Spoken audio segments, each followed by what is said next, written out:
Assalamualaikum warahmatullahi wabarakatuh dan selamat pagi kepada semua penonton. Selamat datang ke YouTube TV PSS Semasra. Nama saya Hamizah binti Supian daripada kelas 4 Ar-Razi. InsyaAllah pada hari yang bermakna ini, kita akan mengadakan satu pertandingan yang cukup menarik, iaitu pertandingan Bintang Muda Podcast. Di dalam podcast ini, para peserta akan berbincang mengenai bidang kerjaya yang mereka meminati pada masa hadapan. Antara objektif pertandingan ini diadakan adalah untuk mencari bakat terpendam para pelajar, mengeratkan hubungan silaturahim dan mengasah kemahiran berkomunikasi. Baiklah, tanpa melengahkan masa lagi, mari kita memulakan pertandingan ini. Untuk menjadikan seorang juruterbang antarabangsa. Kerjaya saya pada masa akan datang ialah guru untuk memberi pendidikan kepada anak murid yang akan datang. Punca-punca berlakunya buli ini. Buli ini juga boleh berlaku secara tiba-tiba. Dan contohnya secara macam terperanjat lah. Buli ini seperti tadi ada buli fizikal, buli lisan dan cyberbully.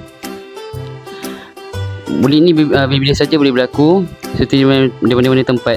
Saya nak pindah ke Sekolah Menengah Sains Alur Gajah untuk mengambil sains tulen, mengejar cita-cita saya sebagai saintis kimia dan mengambil SPM dan seterusnya asasi sains dan mengambil degree dan master melalui usaha yang berterusan. Nasihat yang saya boleh sampaikan adalah jangan bandingkan diri dengan orang lain, fokus sahaja pada diri sendiri. Seperti yang saya katakan tadi, setiap orang mempunyai cara yang berbeza. So, pada realitinya, tak semuanya tak sama langsung. Kita selalu bandingkan kita dengan orang lain dan kita terus down. Nama diberi Nur Hasha Safia binti Saiful Johari dan dua orang panel jemputan iaitu Adriana Fatihah dan Nurul Adha.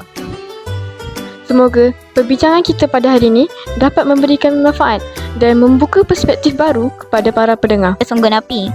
Untuk telur tanam pula, kami mengorek tanah terlebih dahulu dan memasukkan telur ke dalam tanah dan menanam telur tersebut dan menyalakan unggun api di atasnya.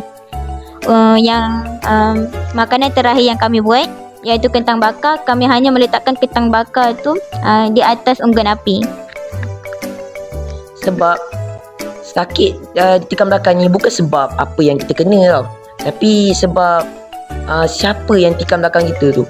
Sebab selalunya lah kan, orang yang tikam belakang ni bukannya dia tikam oleh orang yang macam kita tak kenal tau, tapi biasanya dia ditikam belakang oleh. Saya berfikir untuk berpindah sekolah berasrama penuh.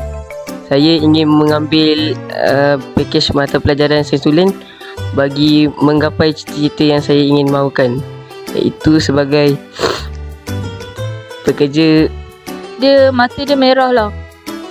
Benda tu rasa macam nampak je Habibah. So Habibah rasa macam pada tempat lain lah sekejap. Lepas tu Habibah rasa yang benda tu pandang Kak Habibah.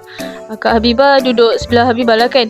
So macam dia tendang, dia macam nak Buli ni dia dikategorikan kepada 4. Yang pertama, buli fizikal.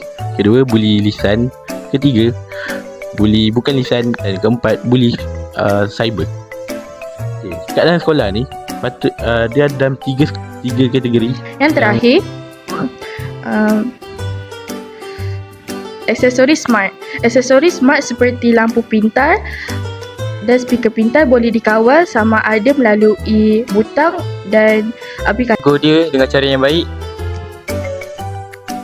dan dapat dan memberi nasihat kepada dia supaya jangan ulangi benda tu lagi, sebab benda tu dapat memberi dosa kepada dia.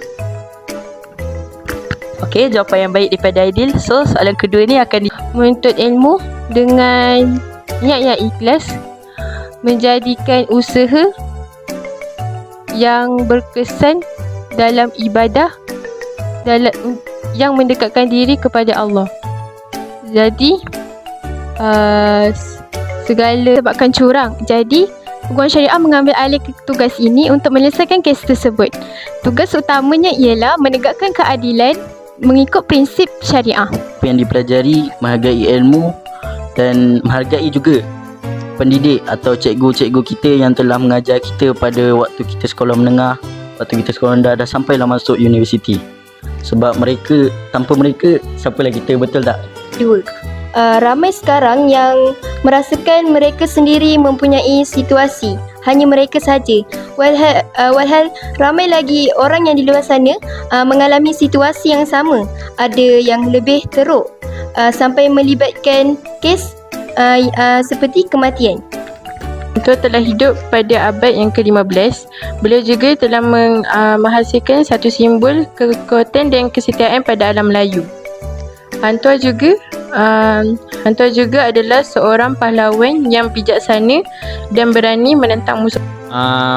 Halangan yang sangat besar pada zaman ini zaman ini ialah terlalu banyak penggunaan gadget. Contohnya telefon dan lain-lain.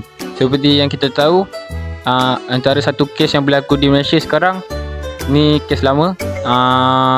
Satu budak dia membunuh Alhamdulillah, selesai sudah pertandingan kita pada hari ini. Saya ingin mengucapkan terima kasih kepada para peserta kerana telah memeriahkan pertandingan Bintang Muda Podcast kita dan juga kepada para juri. Sekian, inilah pengakhiran podcast kita pada hari ini. Semoga podcast ini akan dapat memberi manfaat kepada semua warga Semasra dan para penonton dan para pendengar di luar sana. Wabillahi taufiq wal hidayah. Wassalamualaikum warahmatullahi wabarakatuh.